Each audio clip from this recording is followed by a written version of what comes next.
This product has changed how millions of us drink our coffee.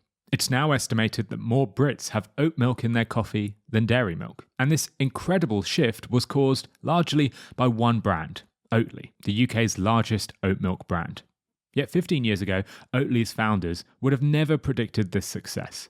For decades, the founders made a niche product that was loved by few, but that was until they made one rather simple change. What a lot of people don't know is that it's a product that emerged from a Swedish university in the mid-90s as an alternative to dairy. That's the award-winning advertising and social change strategist turned entrepreneur, Chris Baker. I'm Chris Baker. I have just written a book called Obsolete, How Change Brands Are Changing the World. Before doing that, I've spent around 20 years working in ad agencies, in strategy, creative, behavioural science. Chris says the actual oat milk in Oatly from 30 years ago is pretty much identical to the one you would drink today. A brilliant product, oat milk, much like you'd see today. Obviously, there's more variants today, but the original packaging, I think the chief creative officer at the time who came in, John Schoolcraft, described it as looking like a Dutch multinational. It looks like indistinguishable from any other competitor. Just looks like something you'd find in a health food shop. The previous packaging states how Oatly is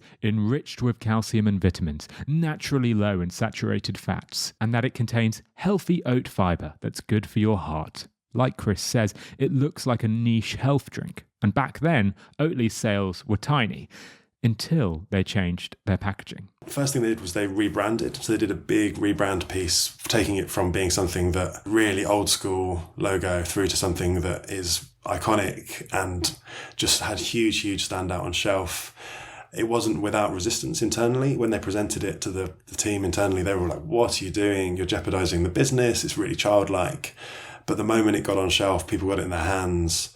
And they saw that within 18 months, sales had doubled. So it made a really big difference. It's not a surprise that Oatly's staff resisted this rebrand. The new packaging had no mention of the drink's healthy elements. It didn't mention vitamins, calcium, the low saturated fat. Instead, it was playful. It called the ingredients the boring side. And rather than listing health benefits, it simply said, it's Swedish. There is one 2006 paper called The Unhealthy Tasty Intuition that explains why this was a smart move for Oatly. The researchers served 110 students 3 fictional cracker brands. Each cracker was nutritionally identical, but the researchers had altered the labels, so some supposedly had higher levels of saturated fat. It turns out that the crackers labelled as high in saturated fat were inferred to taste far better than the perceived healthy alternative, even though the crackers were identical.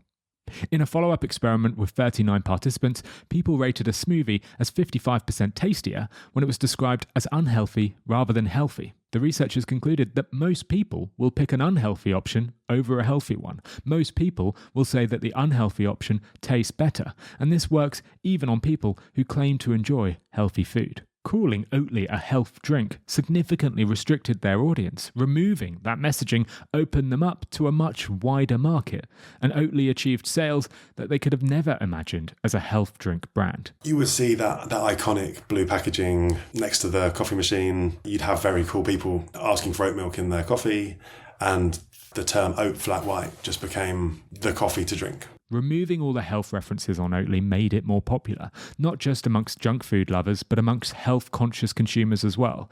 While it's not the only reason behind Oatly's success, it's clear that millions wouldn't be drinking oat flat whites today if Oatly still looked like this.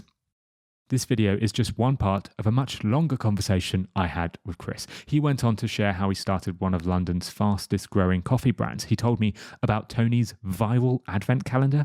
He shared Ecosia's smart nudge to keep users hooked on their platform, and 4 more companies who used psychology to grow their sales. To listen to the full podcast episode, click the link in the video's description. You can listen on Apple, Spotify, or wherever you get your podcasts.